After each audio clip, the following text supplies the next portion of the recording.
జరుగుతా ఉంది. సో ఇక్కడ భారతి గారు ప్లస్ జగన్మోహన్ రెడ్డి గారు ఆడుతున్న ఇంకొక నాటకంగా కూడా మనం పరిగణలోకి తీసుకోవాలి. ఒకవేళ నేనున్నా లేకున్నా యాజ్ యూజువల్ ఆంజనేయులు గారి మాటలు మనం గుర్తు చేసుకోవాలి. బైబుల్ తీసుకొని వాళ్ళ అమ్మగారు వస్తారు, ఆటోమేటిక్ గా మళ్ళీ భారతి గారు రాజకీయం స్టార్ట్ చేస్తారు. ఇక్కడ నో డౌట్, ఇది మనం ఆలోచించాల్సిన అవసరమే లేదు. ఎన్ని మాటలన్నా ఎన్ని చేసినా ఆమె కొడుకు పక్కే నిలబడుతుంది చివరాఖరికి వచ్చి. అలాగే భారతి గారు కంటిన్యూ చేస్తారు. మరొక విషయం ఏంటంటే, మన వైసీపీ అధికార ప్రతినిధి గారు అన్నారు మాకు భయం లేదు. అసలు మాకేంటి భయం, జగన్మోహన్ రెడ్డి గారు అంటే తోపు తురుము అంటున్నారు. నాకైతే ఒకటి నేను ఫస్ట్ నుంచి ఒకటే రిక్వెస్ట్ చేస్తున్నారు, తోపు తురుము సింహం సింగిల్ గా వస్తుంది, పులివెందల పులి, ఇవన్నీ ఎలివేషన్లకి న్యాయం జరగాలి అంటే అసెంబ్లీకి రమ్మనండి చాలు. దమ్ముంటే జగన్మోహన్ రెడ్డి గారు ఆయన ధైర్యాన్ని ప్రదర్శించడం కోసం అసెంబ్లీకి రమ్మనండి. ఏ 40% ఓట్ బ్యాంక్ ఆయన్ని గెలిపించిందో ఆ ప్రజల సమస్యల కోసం రమ్మని చెప్పండి. మమ్మల్ని ఏదో నిలదీయడానికి ప్రెస్ మీట్లు పెట్టే కన్నా అసెంబ్లీలో మాట్లాడమని చెప్పండి. ఆయన దమ్ము యావత్ రాష్ట్రంలో ఉన్న ప్రతి ఒక్కరికి తెలుస్తుంది. ఎవరైతే మీరు అంటున్నారు 40% ఓట్ బ్యాంక్, వాళ్ళకు కూడా తెలుస్తుంది. ఈ రోజు ఆ 40% ఓట్ బ్యాంక్ కూడా మీకు వ్యతిరేకంగా మాట్లాడుతున్నారు. ఎందుకంటే జగన్మోహన్ రెడ్డి గారు అసెంబ్లీని ఫేస్ చేసే ధైర్యం లేక పిరికి పందగా ఉంటున్నారు అనే ఒక విమర్శ ఎదుర్కొంటున్నారు. సో దాన్ని రూపుమాపాలంటే ఆ దమ్ము, ఆ సింహం సింగిల్ అనే ఎలివేషన్లకి జస్టిఫికేషన్ జరగాలంటే అసెంబ్లీకి రావాలి. అప్పుడే మేము ఒప్పుకుంటాం. ఇంకా ఎప్పుడు కూడా మీరు ఎలివేషన్లు అంతా ఉత్తుట్టి మాటలు, స్క్రిప్టెడ్ మాటలుగానే ఉంటాయి. ఏంటి 6 నెలల్లో ఏదో జరగబోతుందట ఏపీలో, నిజమా సార్? ఇలాంటి కాకమ్మ కబుర్లన్నీ గత 5 ఏళ్లలో విన్నాం సార్. ఇక్కడ కూర్చున్న ప్యానలిస్ట్ మాకేం కొత్త కాదు. ఇట్లాంటి కబుర్లన్నీ విన్నాం. కూటమి ప్రభుత్వం సుదీర్ఘంగా 15 ఏళ్ళు రాజకీయం చేయడానికి కంటిన్యూగా దిశానిర్దేశం చేసుకొని ఉంది. మీరు ఆ కోఆర్డినేషన్ చూస్తున్నారు, ఆ ప్రణాళిక చూస్తున్నారు. ఇక్కడ జగన్మోహన్ రెడ్డి గారికి భయం వేసి ఇలాంటి తీసుకుపోతున్న 15 ఏళ్ళు ఒప్పందం చేసుకున్నారు వాళ్ళు. 15 ఏళ్ళు ఒప్పందం ఉందిగా.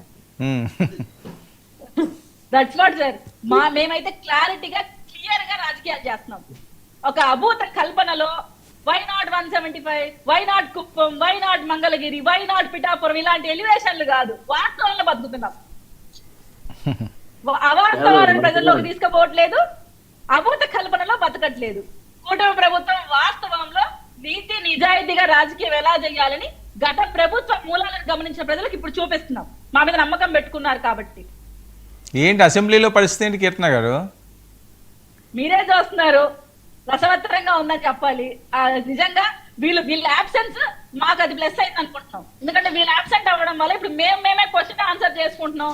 అది వీళ్ళకి కూడా ఎంటర్టైన్మెంట్ గా ఉంది. వీళ్ళు వచ్చి ఆ ప్రశ్నలు ఏదో అడిగి ఉంటే ఇంకా బాగుంటుందేమో. వీళ్ళకి కూడా 2 మార్కులు ఎక్కువ ప్రజల్లో పడి ఉంటాయి.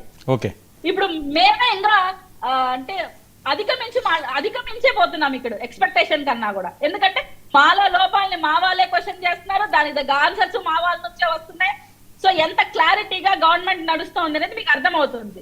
అదే క్వశ్చన్స్ వీళ్ళు అడుగుంటే ఎంత బాగుంది సార్. ఈ రోజు అంటే లోపం ఏంటి? పవన్ కళ్యాణ్ గారు అందుబాటులో లేరు అన్నది లోపమా సార్? దాని గురించి ఎంత రచ్చ జరుగుతుందో మీకు తెలుసు, అందుకనే మిమ్మల్ని అడుగుతున్నాను సార్. అందుబాటులో లేకపోవడం కాదు, ఎవరైతే అక్కడ కార్పొరేషన్ చైర్మన్ గా ఉన్నారో అక్కడ లోటుపాట్ల గురించి ఆయన అవైలబుల్ గా ఉండి మాట్లాడలేక దానికి ఉన్న మినిస్ట్రీని మాట్లాడటం మాత్రం అది కరెక్ట్ కాదు. దానికి తగ్గ వివరణ కూడా ఇచ్చారు. అలాగే మన ఉమా గారు వేసిన ట్వీట్ కూడా మీరు చూస్తున్నారు.